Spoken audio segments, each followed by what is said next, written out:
नमस्कार दोस्तों। आज हम श्रीमद् भगवद गीता के प्रथम अध्याय के 38वें श्लोक की गहराई को समझने का प्रयास करेंगे। लेकिन उससे पहले, अगर आपने हमारे YouTube चैनल को सब्सक्राइब नहीं किया, तो प्लीज हमारे YouTube चैनल गीता ज्ञान को सब्सक्राइब करके लाइक और शेयर जरूर करेगा। यह श्लोक अर्जुन की अंतरात्मा की पुकार है।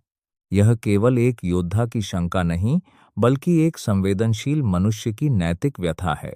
इस श्लोक में अर्जुन भगवान श्री कृष्ण से कहते हैं, हे जनार्दन, यद्यपि ये लोग लोभ से अंधे होकर कुल के नाश और मित्रों के साथ विश्वासघात का दोष नहीं देख पा रहे हैं, फिर भी हम लोग इस पाप को भली भांति जानते हुए क्यों न सोचें। यहाँ अर्जुन की सोच सामान्य नहीं है। वे केवल अपने शत्रुओं को नहीं देख रहे, बल्कि अपने ही परिवार को देख रहे हैं। गुरु, पितामह, भाई, मित्र और संबंधी, सामने खड़े लोग केवल योद्धा नहीं हैं, वे उनके अपने हैं।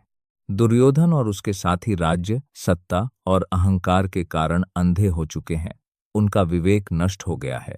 वे यह नहीं समझ पा रहे कि इस युद्ध का परिणाम केवल भूमि या राज्य का बंटवारा नहीं होगा, बल्कि संपूर्ण कुल का विनाश होगा। लेकिन अर्जुन स्वयं को उनसे अलग मानते हैं। वे कहते हैं, वे अज्ञान में हैं, पर हम तो जानते हैं। हमें धर्म का ज्ञान है, हमें कुल के महत्व का ज्ञान है। हमें पता है कि कुल के नष्ट होने से समाज की नींव हिल जाती है। यही इस श्लोक का सबसे महत्वपूर्ण बिंदु है।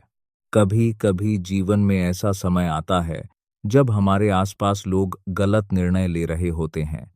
वे स्वार्थ, लालच या क्रोध में अंधे हो जाते हैं।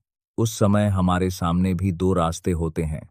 पहला, भीड़ का अनुसरण करना। दूसरा, अपने विवेक की आवाज सुनना। अर्जुन यहां दूसरे मार्ग को चुनना चाहते हैं। वे सोच रहे हैं, यदि हम जानते हैं कि यह अधर्म है, तो हम इसे कैसे कर सकते हैं? क्या केवल इसलिए कि दूसरे कर रहे हैं, हम भी वही करें? यह प्रश्न आज भी उतना ही प्रासंगिक है। जब समाज में भ्रष्टाचार होता है, जब लोग स्वार्थ के लिए रिश्ते तोड़ देते हैं, जब गलत को सामान्य मान लिया जाता है, तब क्या हमें भी वही करना चाहिए? गीता हमें सिखाती है कि नहीं। ज्ञान होने के बाद भी यदि हम गलत कार्य करें, तो वह और भी बड़ा दोष है। अज्ञान में किया गया पाप एक बात है, लेकिन जानबूझकर किया गया अधर्म कहीं अधिक गंभीर है। अर्जुन की करुणा उनके हृदय की पवित्रता को दर्शाती है। वे युद्ध से डर नहीं रहे, वे पाप से डर रहे हैं। वे अपने आत्मा के विरुद्ध जाने से डर रहे हैं। यहाँ एक और गहरी बात समझने योग्य है।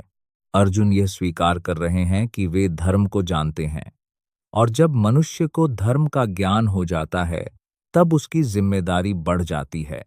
ज्ञान केवल शक्ति नहीं है, ज्ञान जिम्मेदारी भी है। यदि हमें पता है कि कोई कार्य गलत है, तो उस कार्य से स्वयं को अलग रखना ही सच्चा साहस है। भीड़ के साथ बह जाना आसान है, लेकिन सत्य के साथ खड़ा होना कठिन है।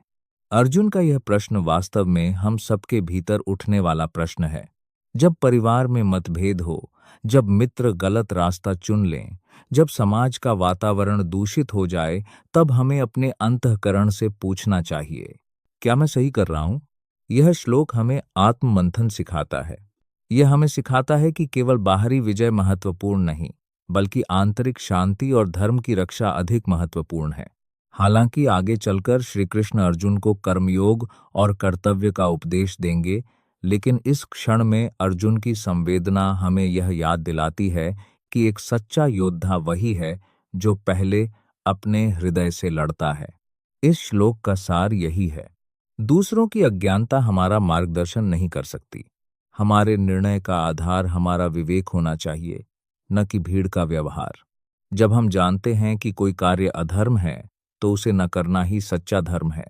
तो आइए इस श्लोक से हम यह संकल्प लें कि जीवन में चाहे कैसी भी परिस्थिति आए, हम अपने विवेक और नैतिकता को कभी नहीं छोड़ेंगे। धर्म केवल युद्ध भूमि का विषय नहीं है, वह हमारे दैनिक जीवन का मार्गदर्शक है। धन्यवाद। यदि आपको यह विस्तृत व्याख्या उपयोगी लगी हो, तो इसे अपने मित्रों के साथ अवश्य साझा करें।